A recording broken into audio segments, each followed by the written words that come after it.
Hey, you guys, it's me, Bonnie, your host of the Grieving Girl podcast. And today we have on my dear friend, Melissa Jones. Everybody give it up. um, so Melissa and I toured together on the national tour of Beauty and the Beast, not this current one many years ago. Yeah. And how are we doing today, Queen? We're good. We're holding it down. We're working. We're mothering. We're grieving. We're kittying. Oh yeah, Kitty. Yeah, we're living life.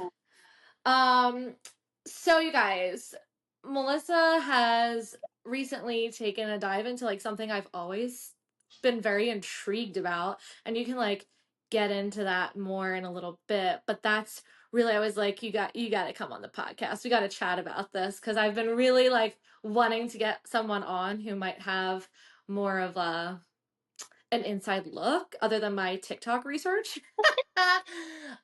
But first, for the fans, will you give us an intro? Tell us like what your relationship to grief is, if you've got any like close relationships that you're grieving. What's our grief journey?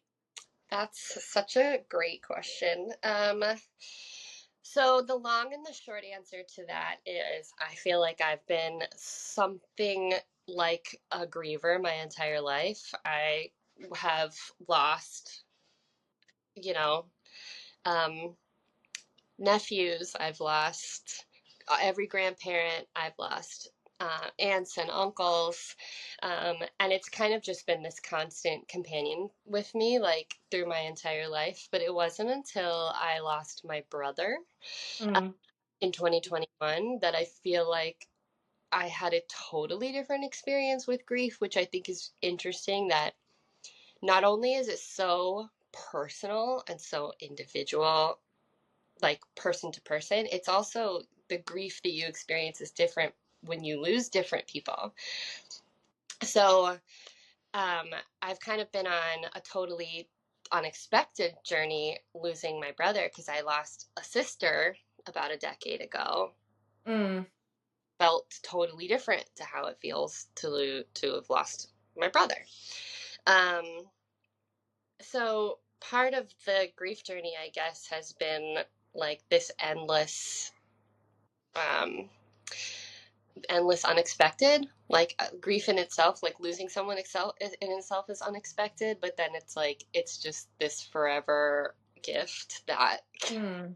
on dishing out, and like once you think you have an idea of how to manage it, you get completely sideswiped. My brother had was diagnosed with cancer, and it was just so fast and so furious. There was nothing that they could do about it that would actually improve the quality of life. It would just be, you know, kind of greatly diminishing the last few months that he had left if we had tried to pursue any kind of treatment. So, Mm. um, he was set up in home with hospice care and palliative care, and you kind of just had to like watch him slip away. And Yeah. I don't, I don't, I don't know how to explain it if you haven't experienced it, but it's violent, it's infuriating, it's scary, it's stressful, and it's lonely because I talk about grief kind of like as a magnet. You're either magnetized to other grievers or you are repellent to Mm. people who don't understand it. And so you suddenly feel this like wall, wall, wall of people kind of like moving away from you, Yeah. grieving. And we were grieving him alive, for Right. for a few months. Like we were grieving before he was even gone because we knew it was coming. So it was like watching a car accident in slow motion, and you can't do anything to stop it. And it's just ugly, ugly, and like the this is a conversation for another time, but like the systems in place to care for people that are losing their life slowly are broken. And the way that this culture, specifically like Western American culture, deals with grief and deals with the care of people that are losing their life, and the access that they have to care based on purely financial resources is another form of violence, and it's another horrible um, layer of grief to experience through all of that process. Yeah, I absolutely believe that. I mean, just even like our healthcare for dealing with people who are not at end of life is horrible. So I can't imagine what it looks like for if you're actively passing away, how they're treating people within those things. So yeah, I would not be surprised by that. Um, how old was your brother? He was 52. Yeah, Yeah, young. yeah. So in all of this like anticipatory grief that you were experiencing, um, is that when you kind of like started to question like so are you looking into being a death doula? Like what is this looking like? Tell us more. That is the pipeline is exactly that. Like I went through this process with Jimmy, and all the while I was losing him and we were losing him. We were so bereft, so overwhelmed, so like emotional. I'm losing my brother. Kim is losing her husband. Richard is losing his dad. My dad is losing his son. We're all losing someone. Right.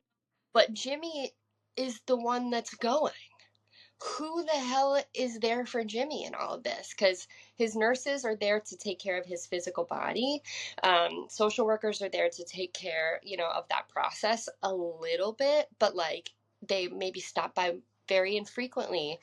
Um, we were not equipped as grievers to hold his grief, and I don't know, I've yet to die, so I don't know exactly what it feels like to be dying, but I can't imagine it being um an easy process, and I just felt so guilty that Mm, I couldn't be there for him. I couldn't hold his because I was drowning in my own, and I right. just didn't understand how we could let this happen, how we could let people die alone, basically, with their secrets, Right. grief, with their shame, with their pain, with their fear, with their truth, because no one around them is able to hold it. And this is something that I was taken out by. Like, this is one of the ways my grief manifested, is that, like, I felt ill, like, very sick with guilt about how it went down at the end for him, because it just didn't feel fair, and I felt like I had failed him. And I understand now, having a little bit of distance from it, that like it's totally the way that we are raised to experience grief in this culture. It makes sense that I wasn't prepared for it, because even though I'd been around a lot of grief my entire life, it still isn't culturally something we're taught how to hold. So Hmm. I'm easily bombarded and overwhelmed by it, and we're left alone to deal with that. So it makes sense that I couldn't do it.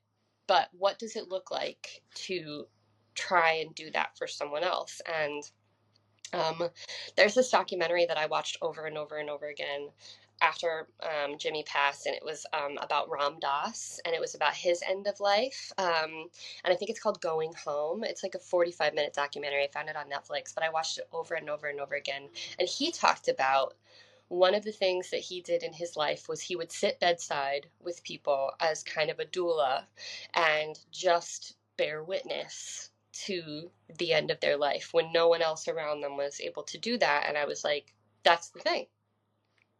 That's the Yeah. thing. There are people that can do that. What is that called? How does that work? Tell me about it. And so it launched me down this pathway. And very oddly, do you remember Elliot Peterson?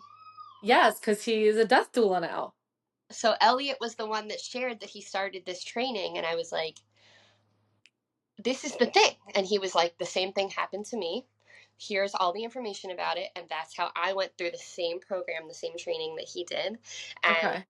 I'm a certified death doula, and I have a client that I am working with now. And it was a long road to get to actually committing to doing this because I wasn't sure I was going to be emotionally able to hold it. I'm still not totally sure. Yeah. Um, but I feel like this is the most called I've felt, the most drawn I've felt, like magnetized to an idea. I can't shake it. I couldn't let go of it. And so I like talk about like pulling this thread. I still am just pulling this thread. I don't know where it's going or what's unraveling or like anything about it, but I just can't stop pulling this thread. Okay. I mean, yeah, I don't know if I could sit with someone who's actively dying and be that person for them just because of like my own ties to grief. But at the same time, it is so important and so valid. I think there was another episode, maybe an episode or in season 2, I was talking to someone and I was like, it's the thought of like having to, like, with you and your brother, like dying and almost feeling like you have to be strong for everybody else in the room, but you're the one that's dying. I can't imagine that. And I feel as though if we could get a feedback form, an exit survey from those going, that they would probably all say, like, yeah, I was unwell, but I'm holding it together for everyone else. You know Yes. what I mean? Because you're standing around me and I'm the one going. It's like being at a party and being like, all right, I'm going to leave. And everybody being like, what do you mean? You're already leaving? And you're like, yeah, I'm going to go. I can't imagine what that feels like. And hopefully, we'll never know that feeling. I don't know. I don't know how it feels to be the one dying, like you said. But I do feel like it's such an interesting job. And then I like wonder what the difference between like what's the difference between a death doula and then like someone like a hospice nurse? Obviously, there's like the medicinal end for the hospice nurse, but I feel like hospice nurses maybe often take some of those death doula duties when there's not one present. Like, do you have any ideas on that? So one of the things that they talk to us about in training is like how our role works in the like menage of people who are all kind of part of this end of life experience for someone. So we play a companionship role. We are paired with one person at a time. And usually, the way that it works is so someone has been referred to our organization through a social worker, through a hospital, through something like that. Mhm. They are receiving some kind of end of life care, or they have a terminal diagnosis, they're in palliative care, something like that. They are typically older because younger people tend to have a support system or have people there. You're more likely to be receiving life extending care or some kind of treatment. Um, this is typically for older people that may be in a nursing home or may be living alone. Um, their family may not live nearby or they may have outlived all their friends and relatives. So there's a loneliness aspect to this. So Mm. they can be like, any part of the journey of dying. Like some people have doula relationships that last years. Okay. And you just, because you don't know how fast someone's going to die. Like, Right. and some of them you meet them one time and that's the Okay. get. So the way that it works for us is we're paired with someone and then you start a relationship with them where you visit them once a week wherever they are, and then you just spend time with them. So it is one of the rules is any doula volunteer cannot be in a medical field in any way. You cannot provide any kind of therapeutic services, no master of social work, no nothing that could change the power imbalance in the relationship. So there's no way that you would be like on a pedestal to them. You Got are it. their friend, period. You're not their family member, you're not their caregiver. You can maybe fluff their pillow, but like you cannot administer medicine, you cannot run errands for them, you cannot bring them gifts. Nothing that could change that relationship. Like your gift to them is your time. Okay. And so hospice nurses are like angels on earth that handle the care that keeps people comfortable, that keeps quality of life on a daily basis plugging along. So, you know, medicine, physical needs, hygiene needs, stuff like that. We are just companionship needs. Yeah. So the one of the things that like they talk about a lot in the training is listening skills. So we practice like listening drills, which sounds kind of silly, but it was like listening boot camp. And I pulled up a quote where they shared it with us on our very first day to kind of give you an idea of what kind of listening you're looking to do. It's by Rachel Naomi Remen. And I don't know where this came from, but it's from some interview that this doctor did. And she talks about generous listening, meaning listening without deciding whether you agree or disagree with what is being said and whether you like or dislike what is being said. It means listening without comparing the speaker to yourself. It means listening without trying to fix the person speaking or to offer advice. It even means listening without trying to understand why the speaker feels the way that he or she does. Generous listening is listening simply to know what is true for another person at the time that they're speaking. And as a griever, Yeah. first, I'm like, oh, Truly. Like, if we could all learn about generous listening, the world would, like, people would rub each other less wrong through the day. Funny enough, on my Bumble or my Hinge, it's like the world could do with, and I always say, more listening. mm, mm. You know, because it's true. It's like that's all you want, especially for someone who's actually dying. You're like, let me fix this solution, and it's like, no, there like isn't a solution. So like, just let it come. There's nothing to fix. You know, let And them share. that's the hardest part is like if someone tells you they're in pain and they're dying, yeah, makes sense. That's Right. that's horrible. Say more. Tell me more. Yeah. Or I'll just sit with you. Like there's such a strong impulse to make ourselves feel better by alleviating the discomfort of another person and the disservice that we do both ourselves and that person in that moment is like catastrophic Mm, because we don't then ever get inoculated to that stress and that discomfort. We never get better at it because we never practice it. And they right. all completely dismissed. And that's Yeah. where formativeness comes in of like, oh, okay, fine, you're right, I feel better, thanks. Have to be now you're in pain and you have to like lie about it and you can't moan and groan about it. That sucks. Right. Right. Let me sit here and pretend that I'm fine for everyone else in the room. Absolutely. That's right. Yeah, that makes a lot of sense. Wow, generous listening. I'm gonna read more about that. I like that idea.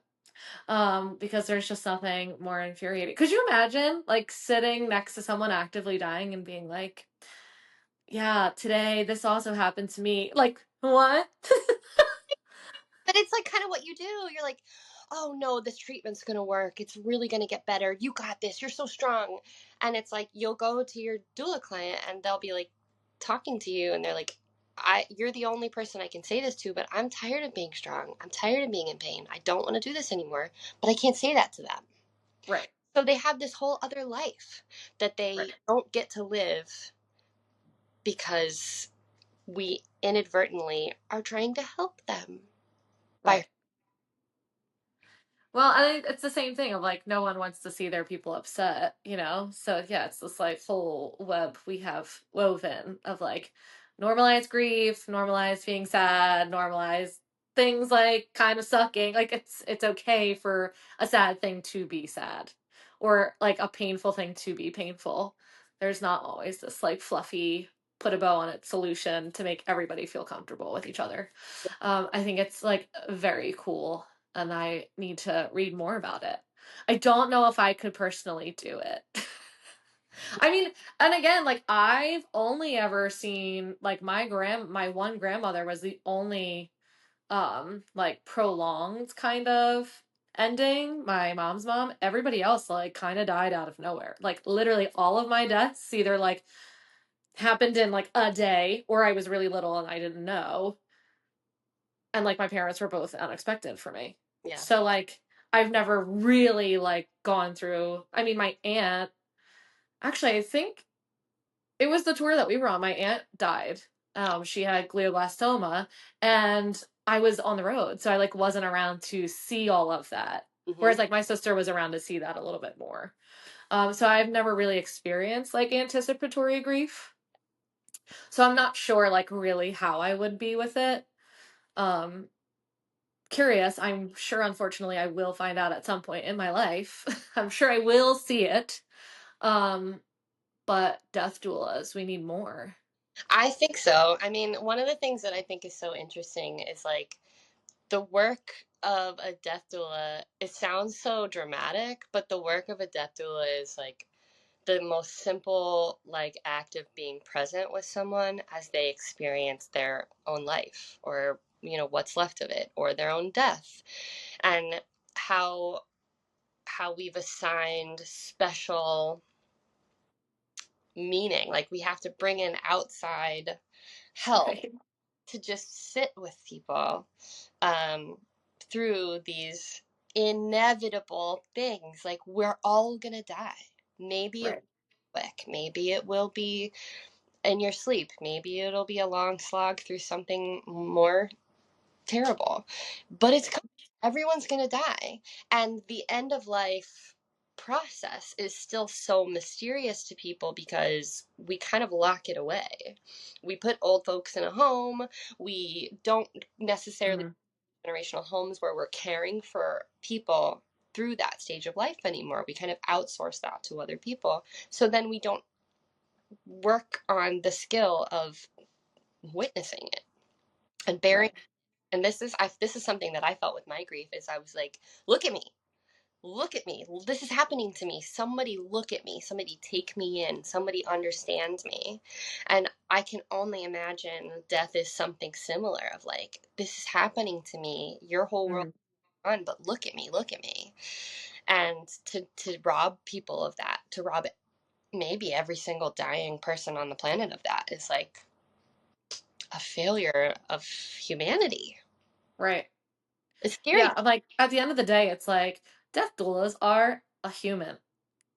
Someone to sit and listen and be present. I'm like, it really shouldn't be that hard for all of us to like sit and listen. So it goes back to that like generous listening skill that like we just don't have in people, which is crazy. Honestly, actors probably would make the best death doulas because our job is to listen. It's so funny that you said that. So the person that got Elliot into it is an actor who works with Ryan sometimes at Book of Mormon, which is really so. Pipeline was Mike got Elliot into it. Elliot got me into it. We are given a mentor when we are assigned a partner. So we always have someone that we can call and be like, "Help! I don't know what to do here. This situation's really scary, or I'm that was uncomfortable." Blah blah blah. My mentor um, is also an actor who came in through Mike and knows Elliot, and she has like 3 dozen Broadway shows under her belt. And it was like, yeah, of course, these people who are like, we dig out our own emotional depths to Mm-hmm. create work to share with others. So it makes sense that we go seeking out these experiences, that's what calls to us, for whatever reason. And I think that is kind of a cool trajectory because people, have lots of opinions about actors and, who we are and what value we bring to the world, but maybe it all works out. Well, I'm like, we all have like some degree or certificate in the human experience. Hmm. Like I always say, like a BFA, like in reality, your degree is in the human experience. It's listening, it's observing, it's like being an empath to the max. Like, how can you possibly like be on stage with people and not pick up on energy? Like, we are energy people, which is why we are the best people on in the planet, in the world. Like, never underestimate the theater kids. I love that. Absolutely. I love But that. I'm like, it that is our job. So like in a way, being able to do that for a real human makes sense. Absolutely. Like it all makes sense to me. Like we're literally people who have to read energy in 800 different settings in like 1 minute. So like that's not shocking to me that like there is a pod of actor doulas. Like not shocking. Okay, well, I want to make sure that we get off of this episode with time for you to have a little break. So my last little question for you, because this season is we listen and we don't judge. Mhm. Is there anything super weird that you felt like I have to be the only one who does this, or like this is really weird? I'll probably never tell anyone about this in your grief? Yeah. So Would you like to share?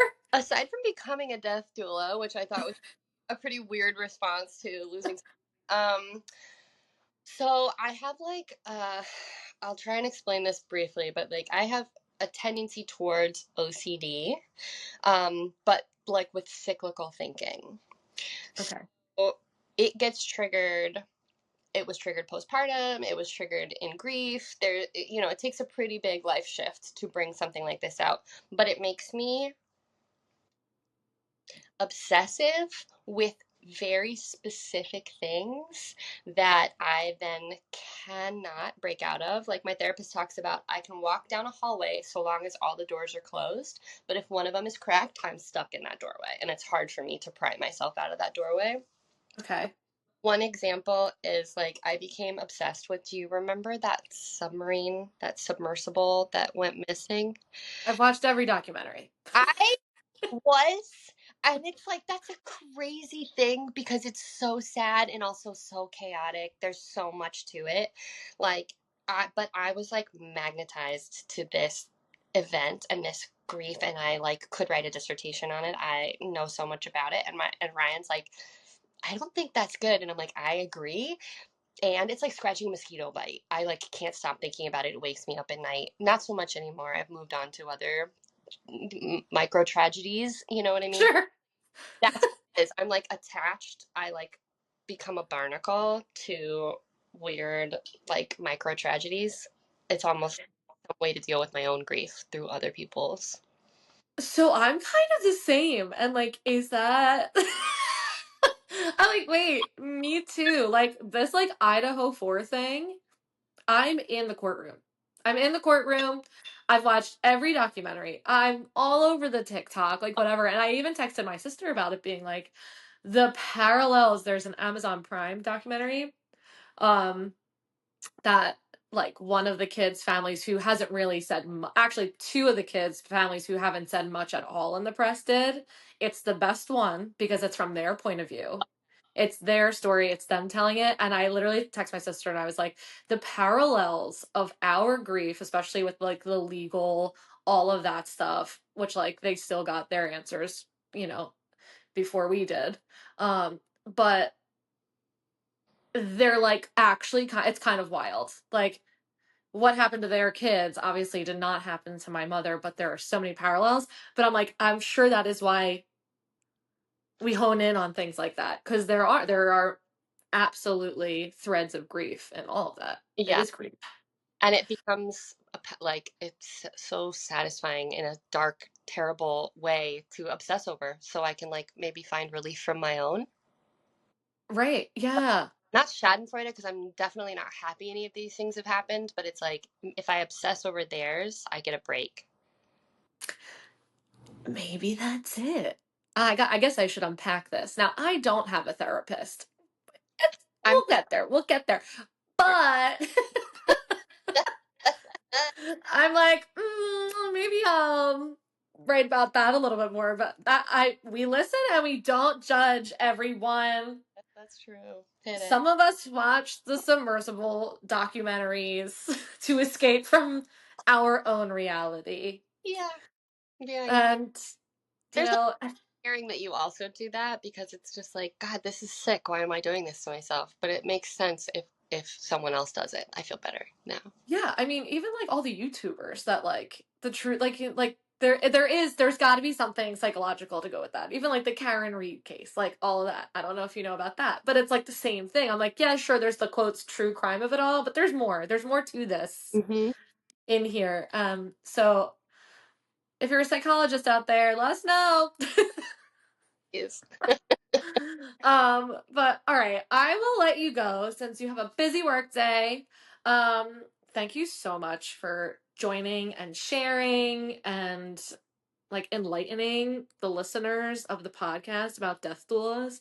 Because I also don't think like unless you're like actively grieving and on like certain algorithms, you might not even know a death doula is a thing. Yeah. So maybe someone will hear it and be like, "Oh, I could totally do that," or if that ever happens to me, I would like one. So thank you for sharing because it's very cool what Sure. you're doing. Can I Um, say thank you for being um I talked a little earlier about like how magnetized I feel toward other grievers, and I think I feel so drawn to you. I've been in touch with you so much over the last few years because of how open you are with what you're sharing and what you're experiencing, and I think it's an invaluable silent resource to other grievers to just be able to feel like there's that other side of the magnet out there, even if we don't connect. It's like mm, you're doing just such an enormous service for thanks. grievers, but for the grievers to have. So Thank you.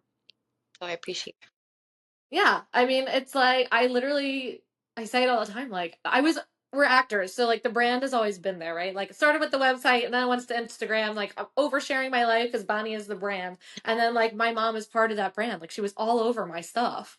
So then like, well, you cut out a main character and we don't talk about her. Like I can't do that. Like what? That's crazy. That's a horrible season finale. Is like one of your favorite characters gets killed off, and then you're like, oh, we're never gonna talk about the character ever again. They never existed. That was wild to me. So like there was like no option. I was like, there's two ways to go about this. How do you continue to like be yourself on social media if you just like ignore a huge life changing thing? So like, you know, I'm just being Miley on my Instagram, and hopefully those who find it, and those who don't can mute me, you yeah, know? heard. And also, they should also go to therapy because it's gonna happen. We're all gonna die, like you said.